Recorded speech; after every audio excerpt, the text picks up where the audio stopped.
Olá pessoal, eu sou Leonardo Vieira e esse é mais um vídeo para o canal do curso Prof. Enem aqui no YouTube. Na aula de hoje nós abordaremos sobre uma temática de história, abordando sobre o Egito Antigo e o Reino de Kush, ok? Então, vamos lá. Bom, iniciaremos falando sobre o Egito Antigo, abordando as relações entre natureza e cultura para o desenvolvimento, para o surgimento, para o afloramento da civilização egípcia. Ok? Bom, gente, cabe a gente destacar que a sociedade do Egito Antigo ela se desenvolve no norte da África, às margens de um dos maiores rios do planeta, né? Notadamente o Rio Nilo. Segundo diversas pesquisas arqueológicas, essa região ela teria sido habitada por hominídeos desde o período paleolítico, tá? Na época das cheias, as águas do Nilo inundam as suas margens, depositando no solo grande quantidade de humus, né, que é uma matéria orgânica, que faz com que o solo se torne fértil, né, para a prática da agricultura. Tá? Então, quando o rio inundava, ele depositava grande quantidade de humus, né, às margens aí do seu leito. E quando o rio retornava ao nível normal, o solo inundado estava fertilizado com essa matéria orgânica, o que favorecia o crescimento das plantas e, portanto, da atividade agrícola. Okay? Com as inundações periódicas do Nilo, o vale onde se concentrava a população do Egito Antigo costuma ser comparado a uma espécie de oásis. Tá? O historiador grego Heródoto, que visitou o Egito lá por volta do século V a.C., ele chamava o Egito de uma dádiva do Nilo, isto é, o Egito era um presente do Nilo. Essa célebre frase pode nos levar, né, a pensar que na existência da sociedade egípcia, os atributos da natureza foram mais importantes que o trabalho dos egípcios. No entanto, como apontam alguns historiadores, é preciso que nós pensemos que trabalho e organização foram os ingredientes principais da civilização egípcia. Tá?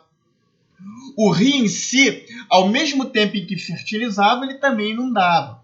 Assim, por exemplo, uma inundação muito pequena era insuficiente para o cultivo agrícola, para a prática da agricultura, que podia provocar escassez de alimentos. Já uma inundação muito grande causava destruições. Né? Então, para evitar, né, esses extremos, os egípcios eles tiveram que erguer diques e barragens para proteger vilas e casas das inundações mais violentas, ao mesmo tempo em que eles desenvolveram técnicas de armazenamento de água, tá? Para utilizar em épocas mais secas, né? Quando as cheias do rio eram insuficientes para a prática agrícola. Okay? Então foi com o desenvolvimento desse sistema que os egípcios dominaram em certa medida as águas do Nilo. E assim eles conseguiram plantar e obter colheitas abundantes. Isso aí mostra que o desenvolvimento da civilização egípcia ele não se explica somente em função dos fatores naturais. Esse desenvolvimento é fruto da interação do ambiente natural com o trabalho humano. Beleza? Bom, gente, e aí nós temos o Baixo e o Alto Egito. Né? O Egito, diferente da Mesopotâmia, ele se tornou, né, o seu processo de urbanização, de revolução urbana, ele se dá ao mesmo tempo em que ocorre uma unificação das cidades aí, egípcias às margens do Nilo. Tá? Desde 5.000 anos antes de Cristo, o Egito ele era habitado por povos que viviam em clãs, né, os chamados nomos. Esses povos eles praticavam a agricultura e dominavam a técnica da cerâmica. Mais tarde, eles desenvolveram também a metalurgia. Pesquisas arqueológicas levam a crer que, provavelmente, a necessidade de enfrentar problemas comuns, como abrir canais de irrigação, construir diques, organizar melhor a atividade agrícola, levou parte desses nomes, desses clãs, a se reunir em aldeias. Esse processo de unificação das aldeias prosseguiu, formando cidades que também se reuniram e deram origem a dois reinos. Tá? O chamado Baixo Egito, situado ao norte na região mais próxima ao mar Mediterrâneo, onde o rio Nilo forma um grande delta de terras muito férteis, e o chamado Alto Egito, que é situado ao sul do delta, a partir da cidade de Mênfis, onde as terras férteis constituíam uma estreita faixa ao longo do rio. Nas áreas não atingidas pelas enchentes, o solo era árido. Tá? E aí, por volta de 3.100 anos antes de Cristo, nós temos a unificação desses dois reinos. Né? Os governantes do Alto Egito irão conquistar o Baixo Egito, né? Unificando esses dois reinos, que passam a ser comandados por um rei que será conhecido como Faraó. Ok? Então aqui eu tenho um mapa aqui para vocês. Essa região aqui em bege era o reino do Baixo Egito. Essa região aqui mais ao sul, do delta do Nilo aqui, em bege claro, era o Alto Egito. Essas áreas aqui em verde, né, nas margens do rio Nilo, eram terras férteis, ok?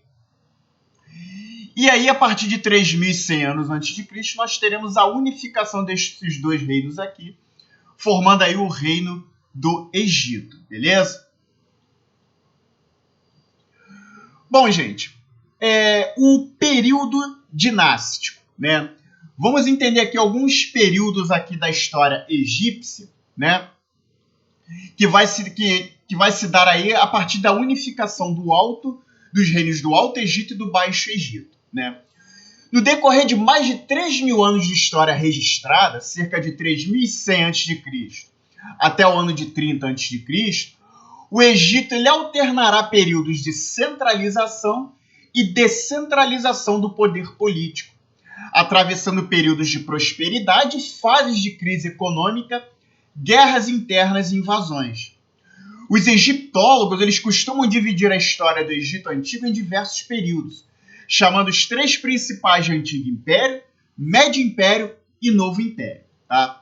O Antigo Império, que segundo essa periodização teria durado de cerca de 2.600 a 2.040 a.C., tem a sua capital na cidade de Mênfis. Né?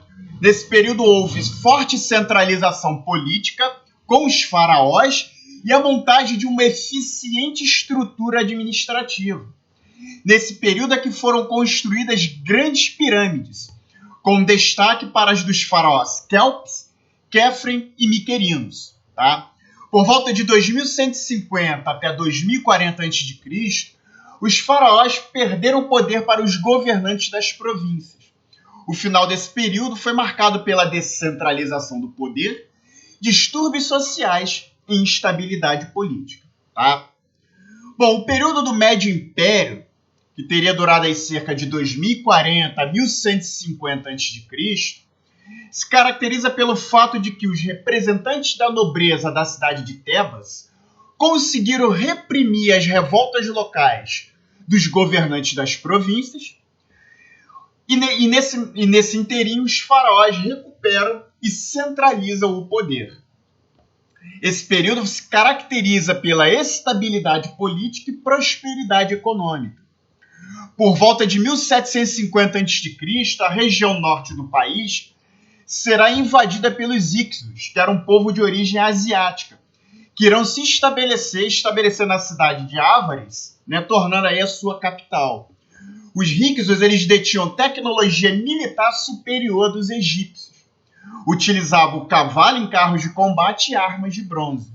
Eles permanecerão quase 2 séculos aí no Egito. Okay? E por fim nós temos o período do Novo Império, que compreende cerca de 1550 a 1070 a.C. Né? A nobreza de Tebas conseguiu novamente restaurar a unidade política do Egito, expulsando os Hicsos do norte do Egito. Tá? E essa época será também conhecida como uma época de apogeu econômico, refinamento artístico e grande expansão militar do Egito. O final desse período será marcado por uma série de problemas, como revoltas, perdas territoriais, más colheitas e fome. Beleza? Bom, E por volta do século, né, depois do século XII a.C., nós teremos o início do declínio do Egito. Né? O Egito ele será sucessivamente invadido por diferentes povos.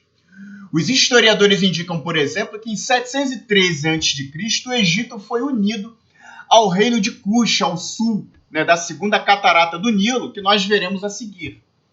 Por quase um século, os reis cuxitas, também chamados de faraós negros, governaram de maneira unificada a Núbia, é o nome pelo qual também era conhecido o reino de Kush, e o Egito. Posteriormente, em 670 a.C., chegaram os assírios, que dominaram o território egípcio por 8 anos. Após se libertarem dos assírios, os egípcios iniciaram uma fase de recuperação econômica e cultural conhecida como Renascimento Saíta, por ter sido impulsionada pelo soberano da cidade de Sais. No entanto, essa prosperidade ela não será duradoura. Né? Em 525 a.C., o Egito será conquistado pelos persas.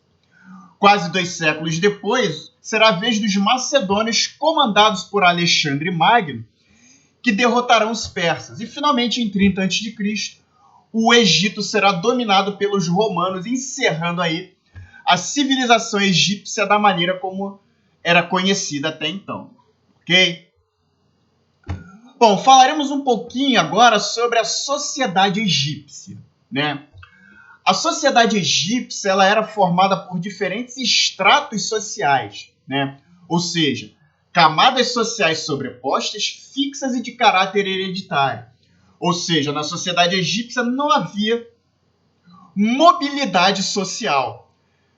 Os estratos sociais, as classes sociais, eram fixas e determinadas pelo nascimento do indivíduo e tinha caráter hereditário, ou seja, o camarada pertenceria àquela classe até o final de sua vida. Beleza? Os camponeses e artesãos compunham a maioria da população. Segundo alguns historiadores, havia também um grupo relativamente pequeno de escravos. Tá?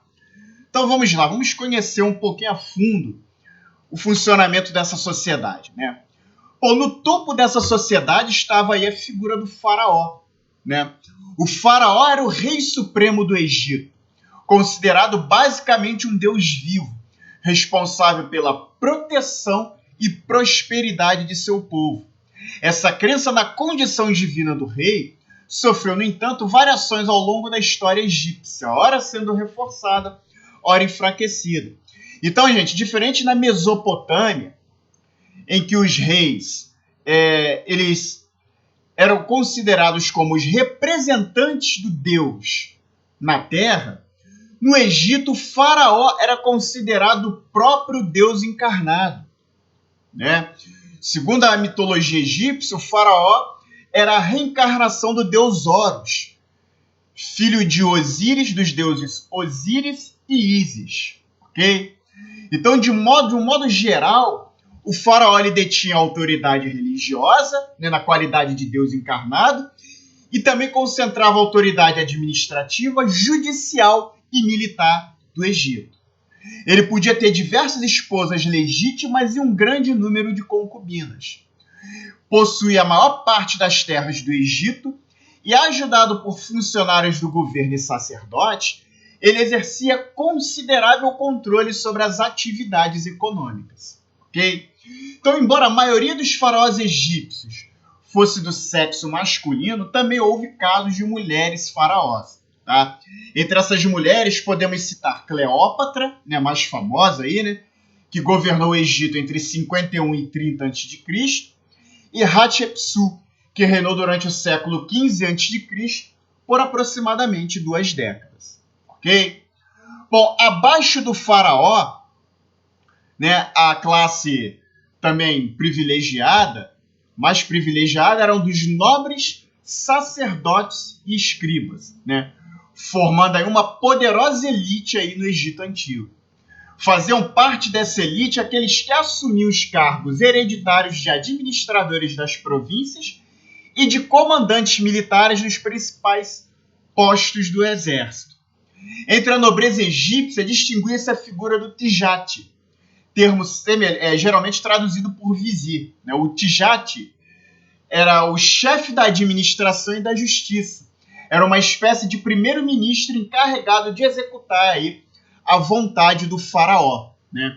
O termo Tijate significava pessoa da cortina, ou seja, aquele que conhece os segredos do faraó porque foi admitido do outro lado da cortina do poder e guarda o silêncio fechando a cortina, beleza?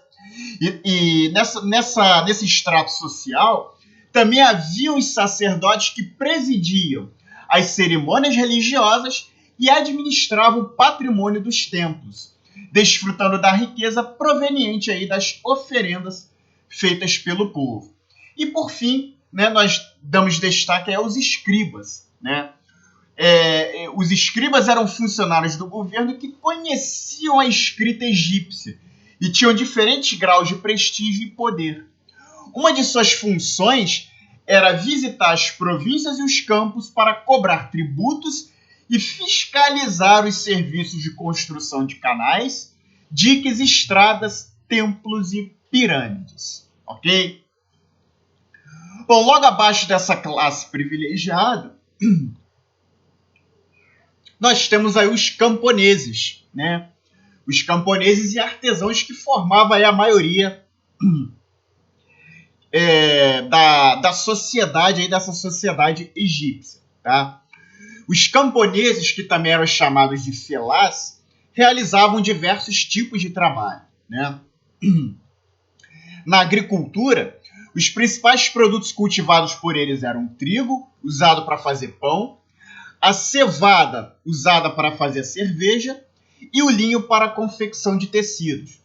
Eles dedicavam-se também à plantação de legumes, verduras, uva para fazer vinho e de frutas variadas.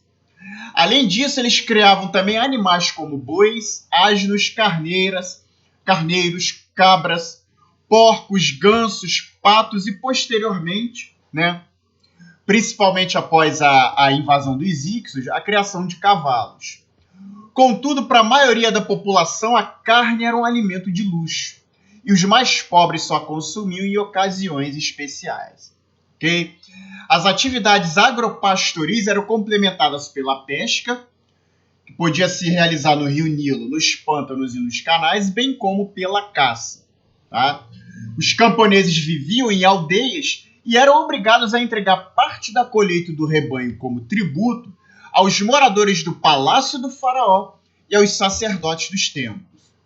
Nos períodos em que diminuíam os trabalhos no campo, geralmente na época das cheias, muitas vezes eles eram convocados para trabalhar de forma compulsória em obras como a construção de palácios, templos, pirâmides, dentre outras construções. Beleza? Junto aos camponeses, nós tínhamos também a figura dos artesãos, né? No Egito Antigo havia artesãos de qualificações diferentes. Havia aqueles que produziam artigos de luxo, né? E que trabalhavam geralmente nas oficinas urbanas, muitas vezes instaladas nos templos e palácios. Eles confeccionavam peças de ouro e vezaria, ou seja, trabalhadas com ouro, peças trabalhadas com ouro, como joias, né? Relíquias, vasos de alabastro ou faiança, né? Alabastro é uma espécie de pedra muito, muito fina, né? Apreciada pelos egípcios. Confeccionavam também tecidos finos, dentre outros, né? Os artesãos menos qualificados, eles trabalhavam em oficinas rurais, produzindo tecidos rústicos, artigos de couro, vasilhas utilitárias e até alimentos. Então havia, assim, artesãos de ofícios variados, como ferreiros, carpinteiros, barqueiros, tecelões, ceramistas, ourives, padeiros e dentre outros. Tá?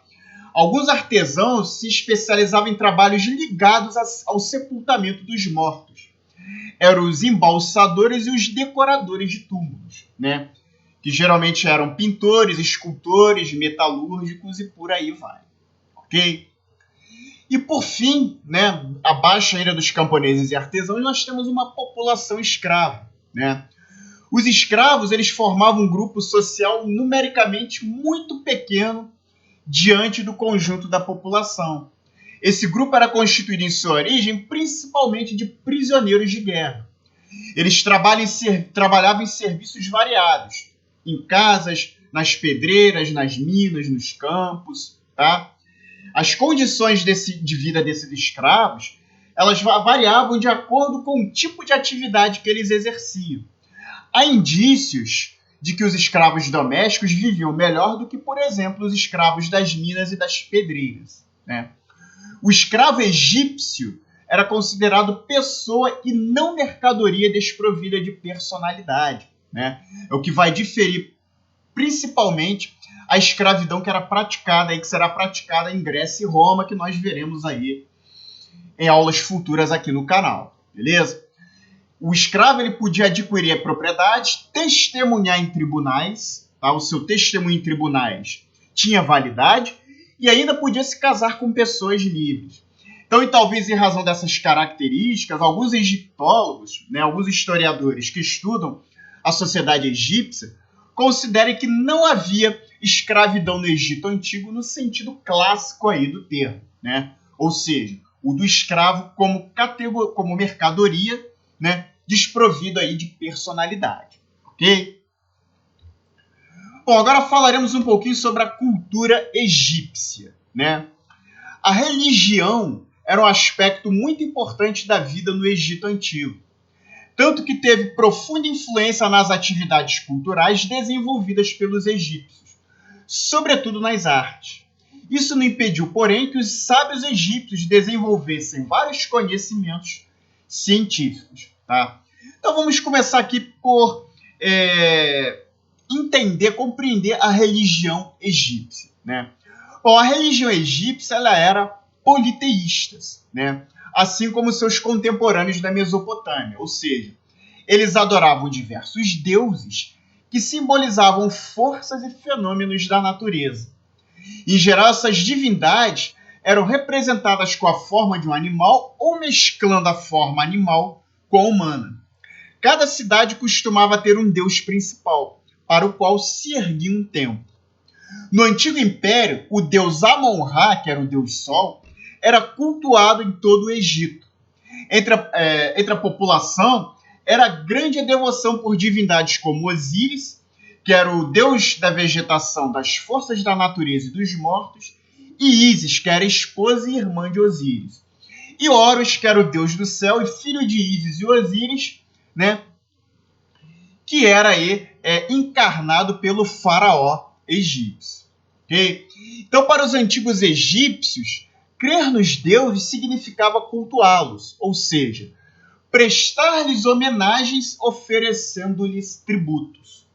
Foi por isso que se ergueram templos considerados a casa dos deuses, onde os sacerdotes encarregavam-se do serviço religioso. Acreditando que os deuses tinham os mesmos desejos humanos, os egípcios também lhes ofereciam bebidas, comidas e festas. A crença na condição divina do faraó desdobrava-se também em outras crenças, entre elas a de que o faraó tinha poder para controlar as forças da natureza em proveito de seu povo. O faraó teria, por exemplo, poder para provocar as cheias periódicas do Nilo que assegurariam aí boas colheitas. Ok? Bom, a relação do Egito Antigo com a morte talvez seja uma das características aí de maior destaque da cultura egípcia, né? Os egípcios eles acreditavam na vida após a morte no reino de Osíris, né?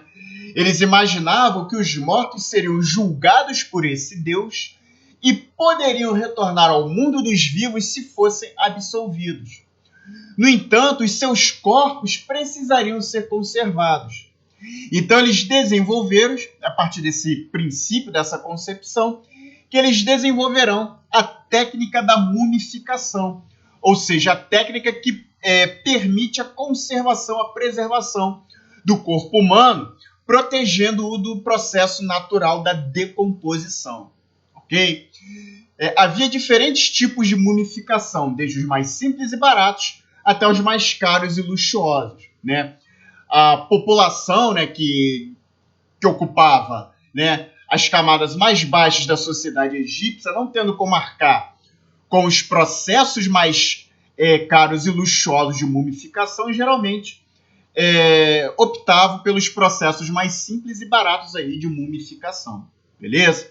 Então, diferentemente das crenças mesopotâmicas, né, nos quais os mesopotâmicos se mostravam, né, indiferentes, pessimistas em relação à morte, à vida após a morte, a religião egípcia ela era otimista em relação à morte, encarada aí como uma forma de libertação do indivíduo, ok? E aqui nós temos a imagem que representa o deus Osíris julgando um morto após aí a sua morte, julgando se ele teria permissão de retornar ao mundo dos vivos, ok? Bom, falaremos agora sobre a produção artística, né? Considerável parcela da produção artística do Egito Antigo será influenciada pela religião, ou seja, isso é observado, né, especialmente na arquitetura. O culto dos deuses levou à construção de belos templos, como o de Luxor e de Karnak, né, os de maior destaque. E a crença na vida após a morte ocasionou a construção aí de grandes túmulos. Entre estes, os mais imponentes foram as pirâmides, cuja construção mobilizou mão de obra numerosa e que serviam de sepultura para os faraós e membros de sua família. Na região de Gizé estão as pirâmides dos faraós Quéops, Kefri e Miquerinos, que são considerados assim exemplos de beleza e solidez. Os mortos de origem social mais modesta eram enterrados em sepulturas mais simples ou nas próprias areias do deserto. Nas artes plásticas, como na escultura e na pintura, além dos temas religiosos retratando divindades, havia também muitas representações do cotidiano, como cenas de colheita, pesca, pastoreio, navegação, prática de artesanato, dentre outros, né? Aqui na imagem nós temos uma pintura que representa o deus Anubis preparando o corpo aqui de um faraó, né? Através do processo de mumificação. Bom, gente, a escrita egípcia, né? Assim como os sumérios, os egípcios desenvolveram um dos primeiros sistemas de escrita. Criaram sinais figurativos, os chamados pictogramas, para representar coisas e objetos, e sinais que sugeriam ideias, os chamados ideogramas. E, posteriormente, eles criaram os sinais, né, letras que representavam sons, os chamados fonogramas, né? Bom, gente, cabe a gente destacar que até o início do século XIX, a história do Egito Antigo ela era uma incógnita, né? Ou seja, era praticamente desconhecida, pouco se sabia dessa civilização, justamente porque não se conhecia, né, o processo, a escrita egípcia, né? Em virtude da impossibilidade da gente compreender a escrita egípcia, a gente pouco compreendia aí da sociedade egípcia, né? Isso vai perdurar até mais ou menos o início do século XIX, né? Quando em 1799 soldados franceses invadirão o Egito, comandados por Napoleão Bonaparte, e encontrarão perto da cidade de Roseta um pedaço de pedra negra que ficará conhecido como Pedra de Roseta.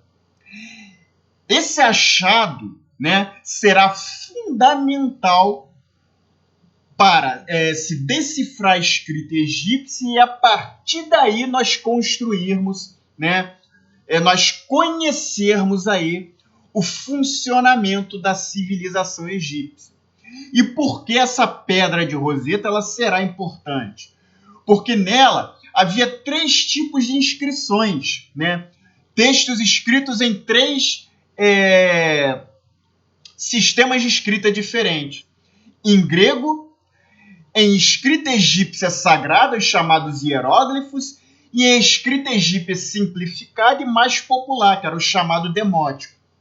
Então, comparando o texto em grego antigo, que era uma língua conhecida, com as versões da escrita egípcia, o orientalista francês Jean-François Champollion ele conseguirá decifrar os hieróglifos egípcios em 1822, abrindo-se então uma enorme porta para o conhecimento da história do Egito Antigo. Beleza? Então é por isso que essa pedra de Roseta aqui na imagem ao lado, ela é fundamental, ou melhor, ela foi fundamental para que nós pudéssemos conhecer aí a história da civilização egípcia, já que ela permitiu, né, através da comparação de sistemas de escrita diferentes, decifrar a escrita egípcia, os hieróglifos egípcios, e aí nós podemos assim conhecer de forma mais detalhada a história aí da civilização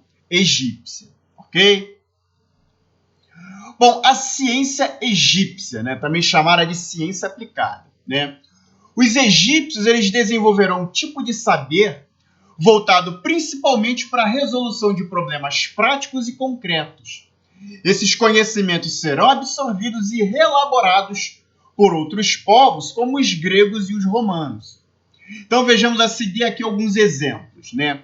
Na química, a manipulação de substâncias químicas alcançará grande desenvolvimento no Egito e dará origem à fabricação de diversos remédios e composições.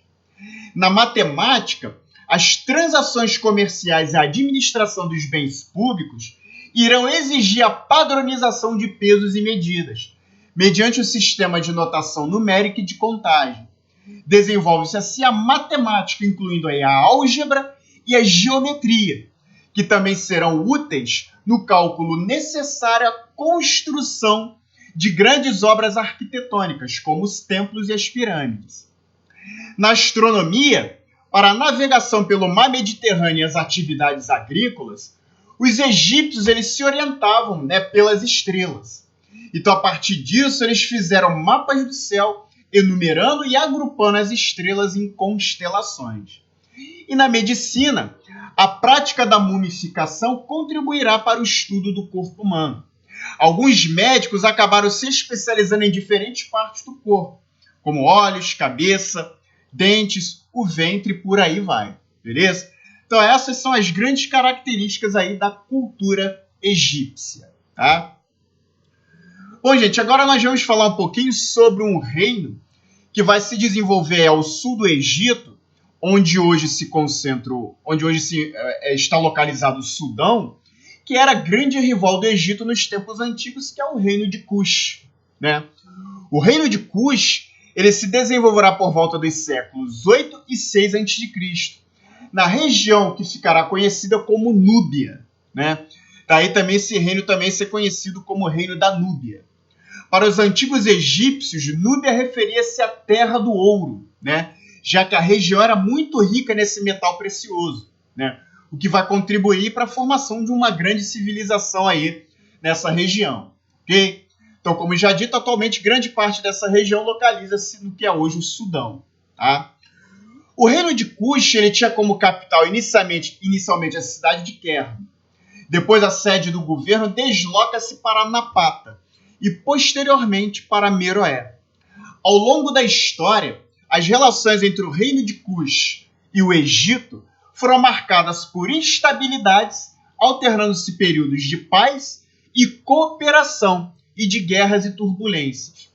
Em certas fases, o povo cuxita esteve submetido aos faraós egípcios. Em outros momentos, os cuxitas, por meio de seus faraós negros, dominaram o Egito. Eles representaram a 25ª dinastia do Egito Antigo. Entre os faraós negros, podemos destacar Cashta, Pianque, Shabaca e Taharka. No século 7 a.C., quando os assírios invadiram o Egito, terminou também o período de dominação cuxita na região. Estudos indicam que, posteriormente, quando os egípcios recuperaram sua autonomia, provavelmente eles atacaram a cidade de Napata, então a capital do reino de Kush. Com isso, eles forçaram o deslocamento da sede de Kush para Meroé, que era uma cidade situada mais ao sul de Napata. Com o término do domínio cuxita sobre o Egito, supõe-se que os egípcios destruíram os vestígios desse período. Pesquisas arqueológicas encontraram muitas estátuas de faraós negros destruídas naquela época. O declínio de Cush é assunto controverso. Historiadores consideram que o reino foi invadido pela civilização de Axum no ano de 350 aí depois de Cristo. Bom, gente, cabe a gente destacar aqui, né, que o reino de Cush, ele era vizinho do Egito, né, um reino também muito rico, muito poderoso, né, que chegou a rivalizar com o Egito em diversos momentos, mas ao contrário do Egito antigo, a história dessa civilização do Cuxita, né, ela é pouco conhecida justamente pelo fato de que essa civilização desenvolveu um sistema de escrita próprio, e esse sistema de escrita próprio, até hoje, até os dias atuais, né, até o momento em que essa aula é gravada, né, esse sistema de escrita ele não foi decodificado, ele não foi decifrado, né? Então, as principais fontes para o estudo dessa população, dessa civilização, são fontes iconográficas, né? Que como toda fonte iconográfica, ela está sujeita a subjetividade, né? Ela não tem como você construir assim, um conhecimento mais próximo da realidade possível, né? O que permite apenas a construção de hipóteses, né? E aí a gente fica naquela questão do si, né? Então as principais fontes são as fontes iconográficas produzidas por essa civilização e as fontes escritas produzidas pelos egípcios, né? Como a escrita egípcia ela é conhecida, então ela se torna também uma fonte para o estudo da civilização cuxita, já que esse reino aí, o reino de Cush, ele tinha relações constantes com o Egito, seja de hostilidade, seja de cooperação. Tá? Mas aí a gente cai no problema que a história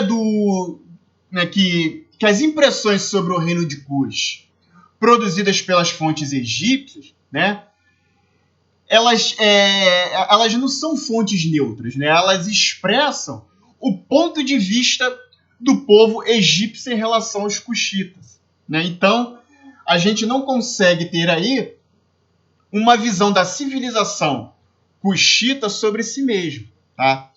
Então, em razão da impossibilidade da gente não conhecer aí o sistema de escrita da civilização cuxita, ainda hoje não ter sido possível a decifração dessa escrita, a história dessa civilização é pouco conhecida. Né? Como era do Egito Antigo até o início do século XIX, quando a descoberta da Pedra de Roseta permitiu a decifração, permitiu-se decifrar os hieróglifos egípcios e a partir daí construirmos um conhecimento aí sobre a civilização egípcia. No caso do reino de Cush, isso ainda não foi possível, ok?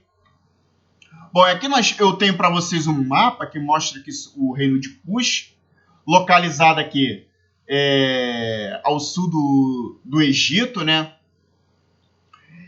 E aqui nós temos essa região, aqui nós temos as principais cidades, né? Note que o reino da Núbia fica abaixo da primeira catarata, né? Eu tinha falado segunda catarata, mas é abaixo da primeira catarata do Rio Nilo, tá? E se estende aí ao sul, compreendendo parte do que hoje nós conhecemos como Sudão. Aqui são as cidades mais importantes, que foram as capitais desse reino ao longo de sua história. Então aqui nós temos Kerma, a primeira capital, que depois a sede será transferida para a cidade de Napata, e depois, com o ataque egípcio, nós temos a transferência aí para a cidade de Meroé, que fica aqui ao sul, mais ao sul da cidade de Napata. Ok? Bom, gente, aspectos sociais, né? O que as fontes históricas hoje, né, disponíveis nos permitem conhecer sobre o reino de Kush, né? Bom, no que concerne aos aspectos sociais, houve trocas culturais expressivas decorrentes dos contatos interafricanos entre egípcios e cuxitas. Tá? Esse intercâmbio manifestará-se, né? se manifestará no artesanato, na escultura, na arquitetura, na religião, nas técnicas militares e na escrita. Em termos de produção agrícola, os cuxitas cultivavam cevada, sorgo, trigo, linha, dentre outros. Dedicavam-se também à pesca e à criação de animais como bois, ovelhas e carneiros. Nas cidades destacava-se o comércio de ouro, marfim e peles de animais.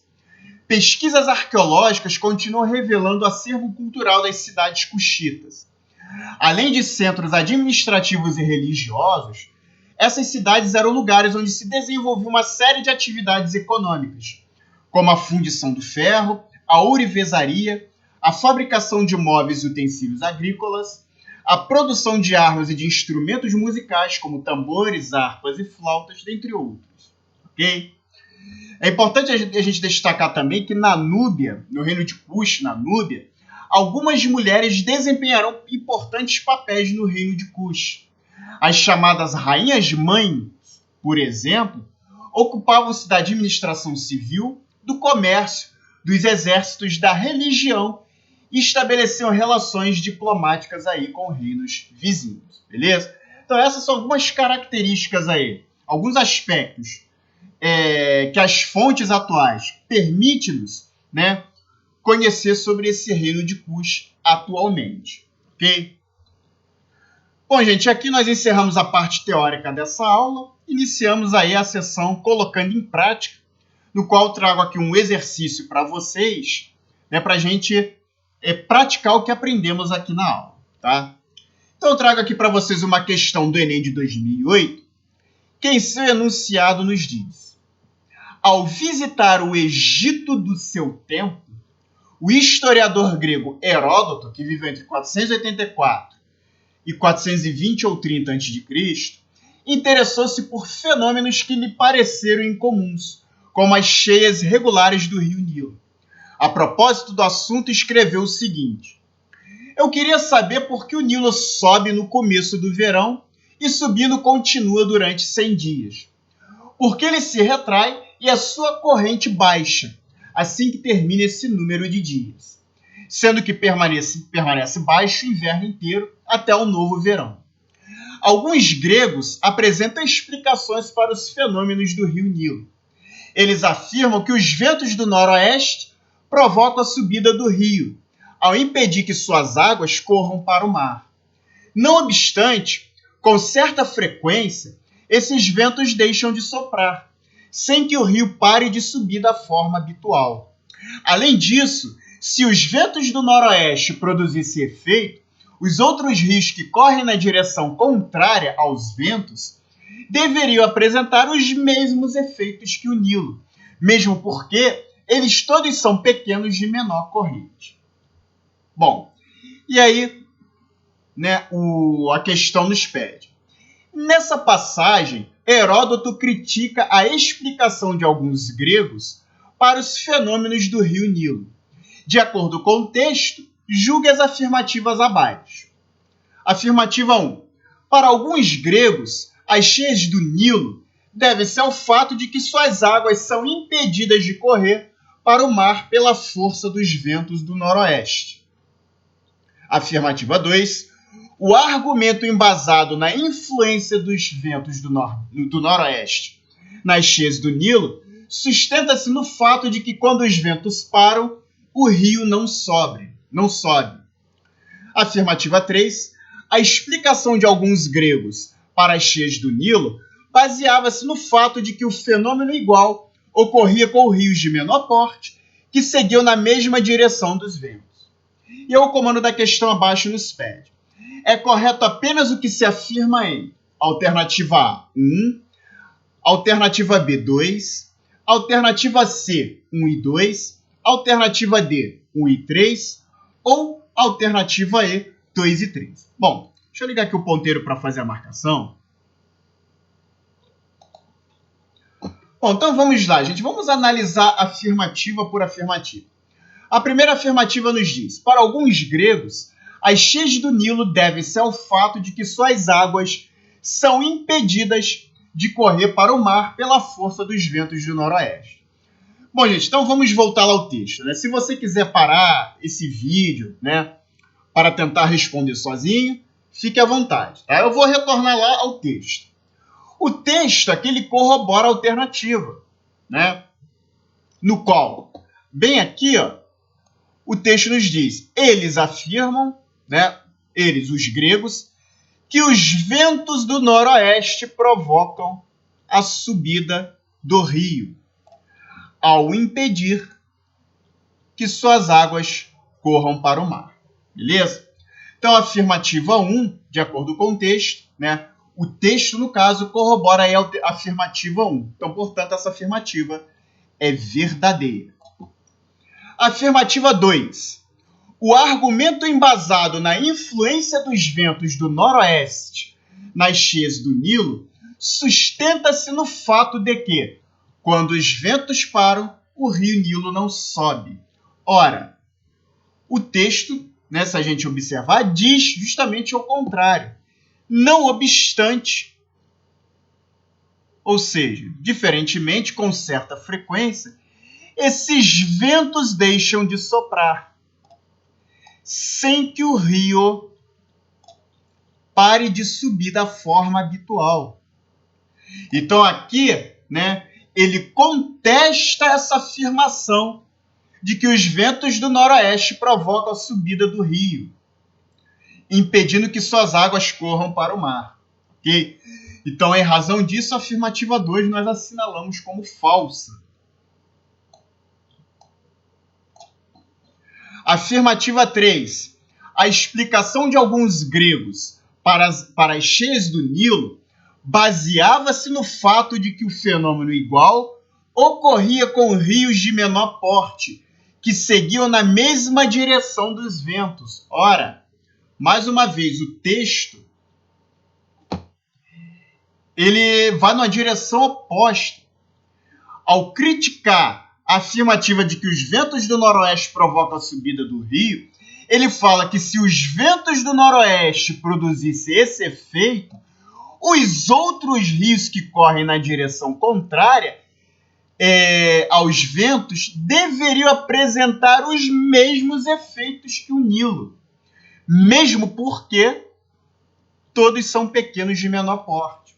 Então, o texto ele contradiz ao que está na afirmativa, ok? É ao contrário, né? Se essa explicação valesse para o Nilo, ela teria que valer para os rios de menor porte que seguiam na mesma direção, beleza? Então, por isso, gente, essa afirmativa 3 é falsa. Portanto, gente, apenas a afirmativa 1 é a afirmativa correta. Logo, a alternativa a marcar aqui embaixo é justamente a alternativa A. Beleza? Bom, gente, aqui eu trago para vocês o gabarito, o comentário da questão, beleza? Se vocês quiserem dar um pause no vídeo para dar o print da tela, fique à vontade.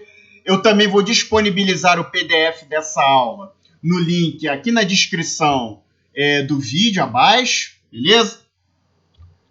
Espero que vocês tenham gostado. Encerramos aí mais uma aula aqui para o canal do curso Proferi no YouTube, tá? Mais uma vez eu peço para vocês que gentilmente dê um like no vídeo, se inscrevam no nosso canal, ok? Ajude aí o Profenem a dar aquele up aqui no YouTube, beleza? Então, gente, vejo vocês aí em uma próxima oportunidade. Um forte abraço e até lá!